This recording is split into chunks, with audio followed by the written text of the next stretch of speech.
Mega power star Ram Charan, man of masses NTR ఇద్దరు RRR hit తో global stars అయ్యారు.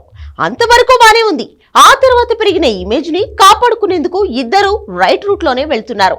చెరో పాన్ ఇండియా మూవీ చేస్తూ బిజీ అయ్యారు. అది కూడా బానే ఉంది.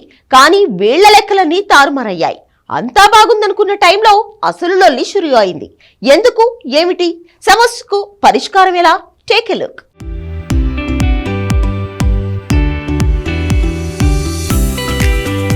ఎన్టీఆర్ యంగ్ టైగర్ నుంచి మ్యాన్ ఆఫ్ ద మాసెస్ గా మారాడు. చరణ్ మెగా పవర్ స్టార్ నుంచి గ్లోబల్ స్టార్ గా మారాడు. ఈ రెండు RRR తర్వాతే జరిగాయి. దీంతో వీళ్ళకి ప్రమోషన్, RRR సక్సెస్ తో మార్కెట్ లో మైలేజ్ వచ్చాయన్నారు. దానికి తగ్గట్టే కొరటాల శివ మేకింగ్ లో తారక్ దేవర్ గా మారాడు. శంకర్ మేకింగ్ లో రామ్ చరణ్ గేమ్ చేంజర్ అనిపించుకుంటున్నాడు. ఇలా పక్క ప్లానింగ్ లో ఎన్టీఆర్, రామ్ చరణ్ అడుగు ముందుకేశారు. కానీ ఏం లాభం?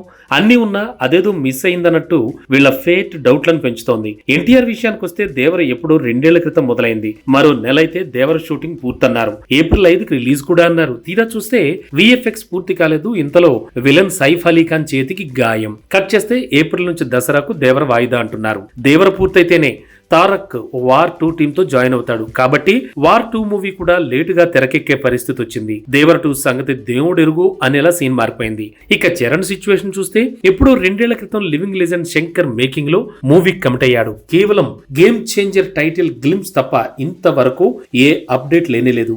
భారతీయుడు 2 పెండింగ్ షూటింగ్ పూర్తి చేయాల్సి రావడంతో గేమ్ చేంజర్ కి చాలా సార్లు బ్రేకులు పడ్డాయి. ఇది కూడా మరో నెల రోజుల్లో షూటింగ్ పూర్తంటూ గత 6 నెలలుగా చెప్తున్నారు. కానీ షూటింగ్ కి గుమ్మడికాయ కొట్టేది ఎప్పుడో, రిలీజ్ డేట్ ఎప్పుడో తేల్చలేకపోతున్నారట. RRR తో వచ్చిన ఇమేజ్ ని మార్కెట్ మైలేజ్ పెంచుకునే ప్రయత్నాన్ని తారక్, చరణ్ ఇద్దరూ చేసినా ఇలా వీళ్ళ కొత్త సినిమాలు వీళ్లకు ఏళ్లకేళ్లు సెట్స్ కే పరిమితమైతే కలిసొచ్చిన కిస్మత్ కూడా కరిగిపోతోంది మరి.